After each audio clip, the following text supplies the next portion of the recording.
Hello నమస్తే, నేను మీ Suresh. Welcome to నవ చైతన్యం న్యూస్. ఇక మార్నింగ్ న్యూస్లో వివిధ ప్రధాన పత్రికలు వచ్చినటువంటి ప్రధాన వార్తలను ఒకసారి అయితే రివ్యూ చేద్దాం.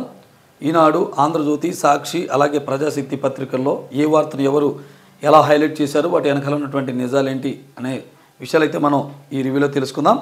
ముందుగా ఈనాడులో చూద్దాం.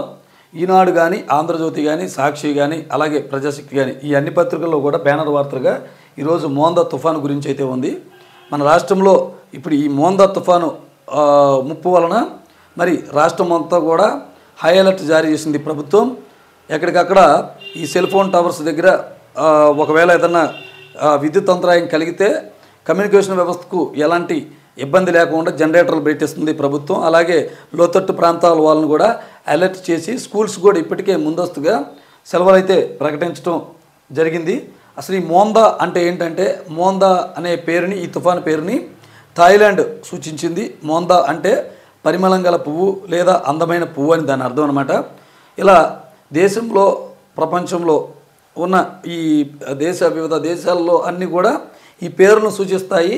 వాటిని సీజనాలు బట్టి ఒక్కొక్క పేరును అనేది వాడటం జరుగుతుంది. ఈసారి థాయిలాండ్ సూచించినటువంటి ఈ మోందా పేరునైతే వాడుతున్నారనమాట. ఒకసారి చూద్దాం. మోందా వచ్చేస్తోంది. బంగాళాఖాతంలో కొనసాగుతున్న తీవ్ర వాయుగుండం నేటి ఉదయానికి తుఫానుగా, రేపటికి తీవ్ర తుఫానుగా రూపాంతరం. 28 రాత్రి కాకినాడ సమీపంలో తీరం దాటే అవకాశం. పలు జిల్లాలకు అత్యంత భారీ వర్షాల ముప్పు. కోస్తా జిల్లాలపైకి మోందా తుఫాను దూసుకొస్తుంది. ఆగ్నేయ బంగాళాఖాతంలో తీవ్ర వాయుగుండం కొనసాగుతోంది. అది ఆదివారం సాయంత్రానికి పోర్టు బ్లెయిర్కు 670 కిలోమీటర్లు, చెన్నైకు 720, కాకినాడకు 780, విశాఖకు 790, గోపాలపూర్ అంటే ఒడిశాకు 900 కిలోమీటర్లు దూరంలో వ్యవస్థీకృతమై ఉంది. సోమవారం ఉదయంలోగా నైరుతి పశ్చిమ మధ్య బంగాళాఖాతంలో తుఫానుగా బలపడే అవకాశం ఉందని భారత వాతావరణ విభాగం ఐఎండీ తెలిపింది. మంగళవారం ఉదయానికి తీవ్ర తుఫానుగా మారి అదే రోజు రాత్రికి కాకినాడ సమీపంలో తీరం దాటుతుందని అంచనా వేసింది. మంగళవారం దాదాపుగా 12 గంటల పాటు దాని తీవ్రత కొనసాగి తర్వాత తుఫానుగా బలహీనపడొచ్చని పేర్కొంది. దీని ప్రభావంతో రాబోయే 4 రోజుల్లో రాష్ట్రంలోని పలు ప్రాంతాల్లో భారీ నుంచి అతి భారీ వర్షాలు కురిసే అవకాశం ఉందని అమరావతి వాతావరణ కేంద్రం తెలిపింది. మంగళ, బుధవారాల్లో గరిష్టంగా గంటకు 110 కిలోమీటర్ల వేగంతో ప్రచండ గాలులు వీయొచ్చని చెప్పింది. తుఫాను నేపథ్యంలో ఐఎండీ సోమవారం 7 జిల్లాలకు రెడ్ అలర్ట్, 16 జిల్లాలకు ఆరెంజ్, మరో 3 జిల్లాలకు ఎల్లో అలర్ట్, మంగళవారం 14 జిల్లాలకు రెడ్ అలర్ట్ అయితే మొత్తం ప్రకటించిందనమాట. చూడండి, తుఫాను ముప్పుతో పోర్టులు మొత్తం కూడా ఖాళీ అయిపోయినాయి. సురక్షిత ప్రాంతాలకు 15 నౌకలు మత్స్యకారుల తరలింపు. అలాగే ముందస్తు ఏర్పాటుతో కాకినాడ, అంబేద్కర్ కోనసీమ జిల్లాల యంత్రాంగం మొత్తం సిద్ధంగా ఉందట.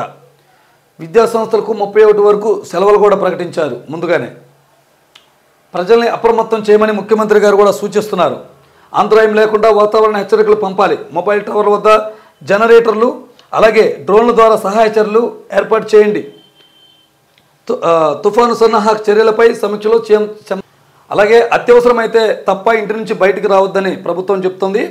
తుఫాను సహాయ చర్యలపై సమీక్షించిన హోంమంత్రి అనిత. అలాగే స్లాట్ బుకింగ్లో సిసిఐ పత్తి కొనుగోలు, కపాస్ కిసాన్ యాప్లో వివరాలు. కేంద్ర ప్రభుత్వం ఇప్పుడు ఒక కొత్త యాప్ను తీసుకొచ్చిందనమాట. రైతులు తమ పంటను అమ్ముకోవడానికి, ముఖ్యంగా కాటన్ అమ్ముకోవడానికి ఏంటంటే, ఇది ప్లేస్టోర్ నుంచి డౌన్లోడ్ చేసుకొని యాప్లో రిజిస్టర్ అవ్వాలి. మనం ఎలా రిజిస్ట్రేషన్ ప్రక్రియ చేస్తామో అలాగే రిజిస్టర్ చేసుకోవాలి. ఒక ఓటీపీ వస్తుంది, కన్ఫర్మేషన్ అవుతుంది. ఇప్పుడు కేంద్రం ప్రకటించిన ధర ఏంటంటే, కింటాకు 8,110 రూపాయలు ప్రకటించింది. అంటే ధర ఎక్కువగా ఉంది.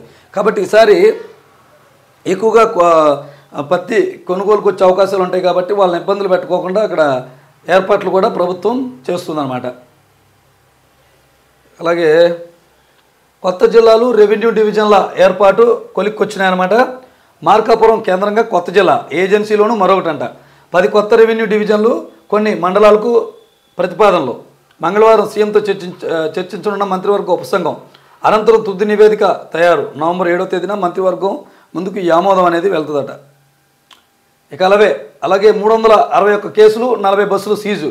ట్రావెల్ బస్సులో రవాణా శాఖ ముమ్మర తనిఖీలు. అనేక బస్సుల్లో ఉల్లంఘనల గుర్తింపు. చూడండి, 361 బస్సుల్ని ఇప్పటికే సీజ్ చేశారు, కేసు నమోదు చేశారు. ఇటు మీద 40 బస్సులు సీజ్ చేశారు. హంగులమయం భద్రతా పణం, బస్సుల బాడీ బిల్డింగ్లో నాసిరకం సామాగ్రి, ప్లాస్టిక్ రెగ్జిన్ కార్టెన్లు అన్ని దహనశీల పదార్థాలే. ఇన్ని బస్సులు రోడ్డు మీద తిరుగుతుంటే ఏం చేస్తున్నట్టు ఈ రవాణా శాఖ? అది ఇప్పటికిప్పుడు మేల్కొన్నారు.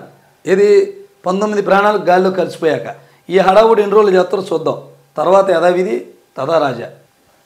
అలాగే ఆంధ్రజ్యోతిలో కూడా ఇదే వార్తనైతే హైలైట్ చేశారు. ఇప్పటికే చూడండి, నరసాపురం చేరుకున్న ఎన్డీఆర్ఎఫ్ బృందాలు వాళ్ళతో కూడా సిద్ధంగా ఉన్నారన్నమాట. అక్కడ ఫుల్ అలర్ట్ చేశారు. అలాగే ఏడ్చి ఇంకిన కన్నీళ్లు మృతదేహాల కోసం 48 గంటలకు పైగా నిరీక్షణ. డిఎన్ఏ రిపోర్టులు రావడంతో మృతదేహాల అప్పగింత. ప్రత్యేక అంబులెన్స్లో స్వస్థలాలకు పంపిన ప్రభుత్వం. 19వ మృతదేహం చిత్తూరు జిల్లా వాసిగా గుర్తింపు. 2 ప్రమాదాలు, 2 ఎఫ్ఐఆర్లు నమోదు. అలాగే ఇప్పుడు రోడ్డు మీద ఈ బస్సులు ఎక్కాలంటే స్వీపర్ బస్సులు హడలిపోతున్నారంట ప్రజలు. ఆ బస్సులు ఎక్కాలంటే భయపెట్టిన మరో 2 బస్సులు. ఓ బస్సులో షార్ట్ సర్క్యూట్తో పోగంట, లగేజీతో సహా దిగి పరుగులు చేశారంట. మరో బస్సు అక్కడ పెట్టినా కానీ ఎక్కేందుకు వాళ్ళు సిద్ధపడలేదు ప్రయాణికులు. రోడ్డు పక్కన దూసుకెళ్ళిన మరొకటి. చూడండి ఇన్సిడెంట్ ఎలా జరుగుతున్నాయో. అలాగే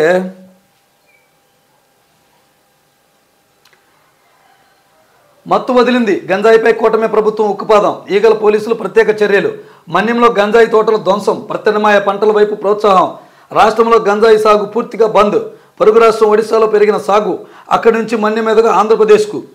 అరకు ప్రాంతంలో స్వీటు హార్డ్వేర్ వ్యాపారుల ముసుగులో రాజస్థాన్ తమిళనాడు స్మగ్లర్లు. అంతర్రాష్ట్ర స్మగ్లింగ్ గుట్టు కనుగొన్న ఈగల్. చూద్దాం ఇంకా గంజాయి అనేది రాష్ట్రంలో దొరకకుండా ఉండదా ఈ 5 సంవత్సరాల్లో, లేదా మీడియా కానీ ప్రభుత్వం దాన్ని కప్పిపుచ్చిన గ్రామాల్లో ఏ విధంగా ఉంటుందో తెలిసిపోద్ది కదా. చూద్దాం ఎంతవరకు ఇది కరెక్టో. అలాగే సాక్షిలో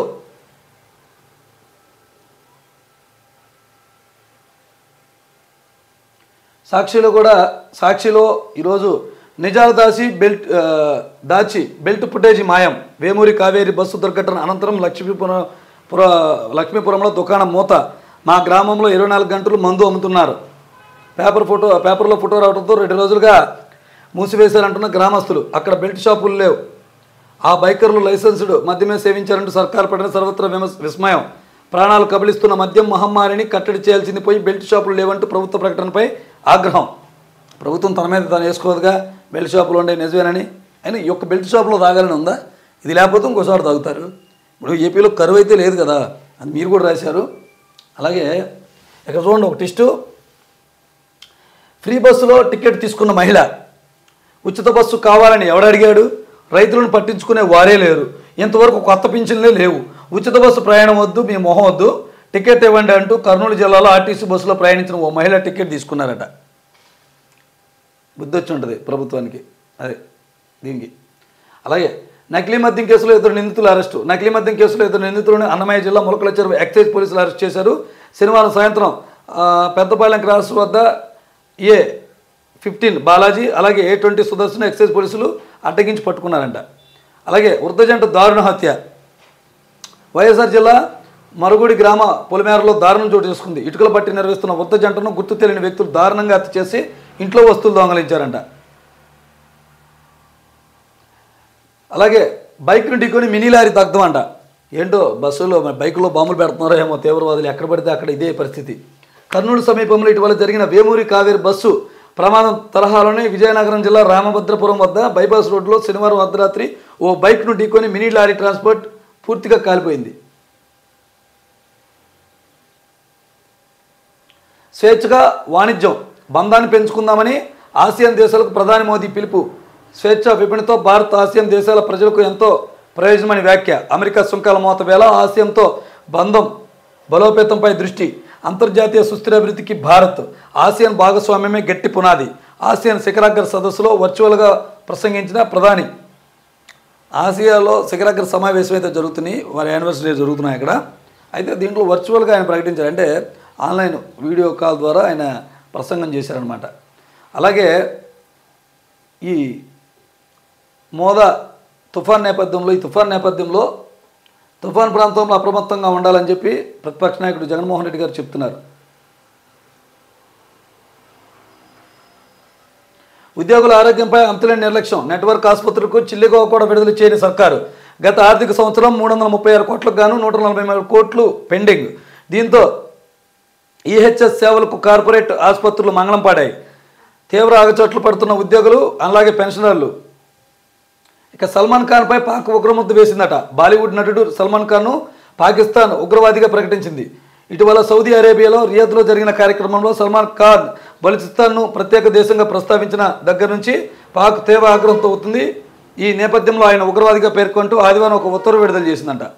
ఇక ఆయుధాలతో అడవిని వీడి ఛత్తీస్గఢ్లో మావోయిస్టు లొంగుబాటు పరంపర కొనసాగుతుంది. ఆదివారం కంకేర్ జిల్లా కేస్కేల్ డివిజన్ పరిధిలోని కుయోమోరి కిస్కోడా ఏరియా కమిటీకి చెందిన 21 మంది మావోయిస్టులు పోలీసుల ముందు లొంగిపోయేందుకు ఆయుధాలతో సహా అడవులు వీడి బయటకు వచ్చారు. ఇటీవల సెంట్రల్ మిలిటరీ కమిషన్ సభ్యుడు మల్లోజుల వేణుతో ప్రారంభమైన ఈ ప్రక్రియ ఇంకా కొనసాగుతూనే ఉందంట.